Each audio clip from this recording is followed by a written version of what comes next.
لا إله إلا الله محمد رسول الله عليه صلاة الله وآله والأحبة لا إله إلا الله محمد رسول الله عليه صلاة الله وآله والأحبة.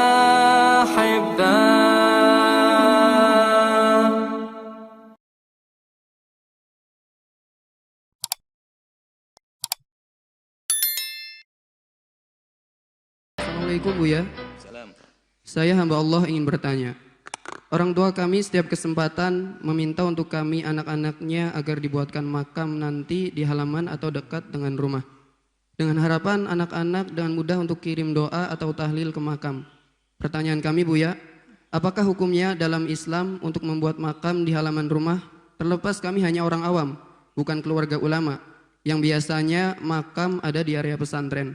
Terima kasih Buya, semoga Buya, para ustadz dan ustadzah serta santri, jamaah dan pecinta Buya dikaruniakan kesehatan dan keberkahan. Wassalamualaikum warahmatullahi wabarakatuh. Assalamualaikum warahmatullahi wabarakatuh. Enggak ada beda antara makamnya orang awam sama ulama. Aturan pemakaman sama. Ulama pun tidak boleh jenazah dikubur di area pesantren yang sudah diwakafkan untuk pondok juga enggak boleh. Atau wakaf untuk masjid juga enggak boleh. Cuman kebanyakan ada kiai yang memang dikubur di pesantren itu memang sudah disiapkan tanahnya wakaf untuk kuburan. Selagi wakaf bukan untuk kuburan ya enggak boleh. Bukan kiai, bukan yang lainnya. Sama. Masjid apalagi sama.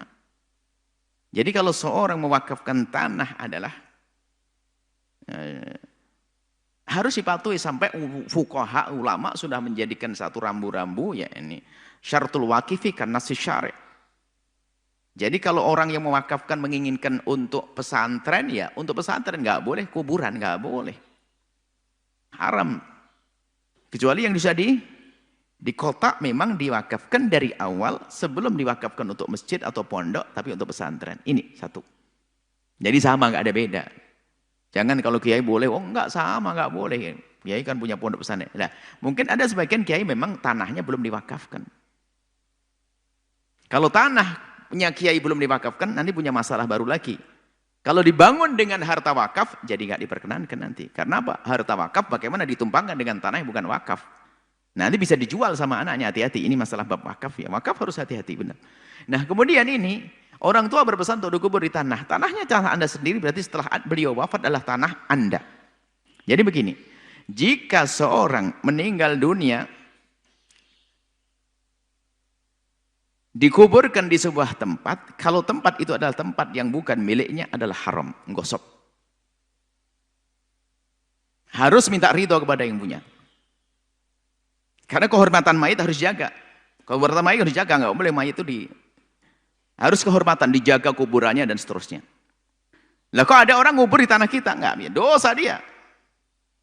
Segera dipindah selagi mayat belum rusak. Dipindah enggak boleh karena di tanah kosong.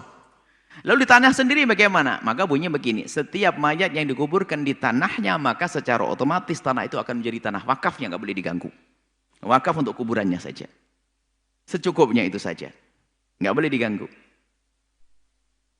Berarti diwaris oleh anak-anaknya. Makanya tanah siapa yang dikuburan? Tanahnya sendiri, oke. Karena tanah itu akan pindah ke anak. Dan itu wasiat. Wasiat berarti anak memenuhi wasiatnya. Dan tidak sampai sepertiga, sah wasiatnya dipenuhi. Maka secara otomatis kuburan itu akan jadi wakaf. Nggak bisa dirubah jadi apapun, itu saja yang jadi wakaf. Lalu bagaimana kalau anak ingin menjual tanahnya? Yang dijual adalah kuburannya, tidak bisa dijual. Lalu ternyata ada orang membeli kuburan, kan sudah saya beli tanahnya. Yang kau beli bukan kuburannya, kuburannya tetap wakaf. Lalu bagaimana? Ya nggak boleh. Terus gimana? Kan saya pengen bangun. Ya batalin, hak untuk membatalkan. Karena apa? Kuburan nggak boleh diganggu di sini. Kuburan nggak boleh diganggu di sini. Karena, tapi tanah sendiri. Anda punya tanah, kemudian minta untuk dikubur, maka tanah sudah jadi tanah wakaf. Wakaf untuk kuburan tadi, nggak bisa dibawa kemana-mana. Nggak boleh dijual oleh anak-anaknya, karena sudah miliknya milik yang punya kuburan itu. Maksudnya sudah untuk kuburan itu. Jadi seperti itu, harus pahami. Jadi kalau kita membeli tanah ada kuburannya, kalau kita sudah tahu berarti kita ridho kalau itu kuburan, akan tetap kita jaga. Misalnya ada tanah, ada kuburan seorang muslim.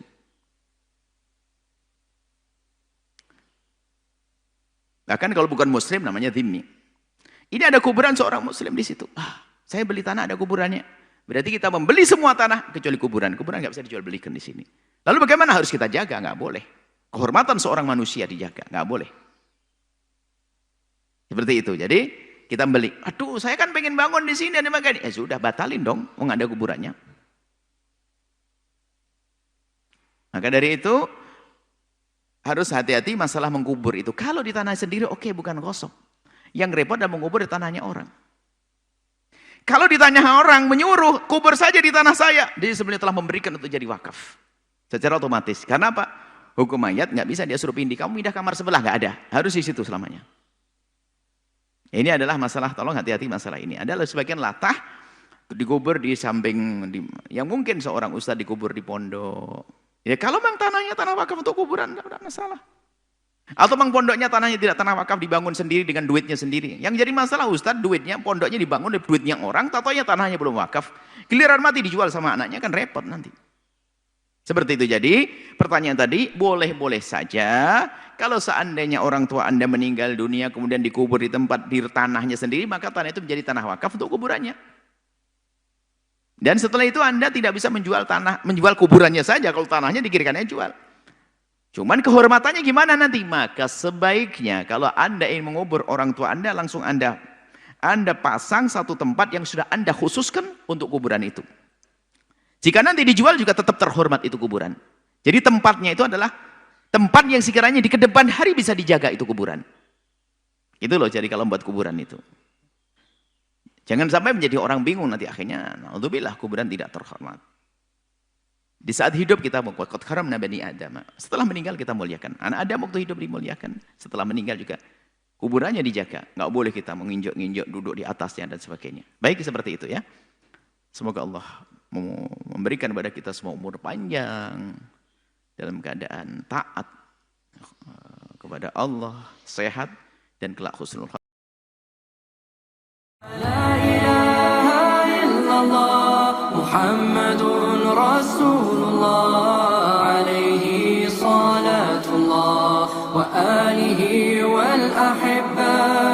La ilaha illallah Muhammadun Rasulullah alaihi salatullah wa alihi wal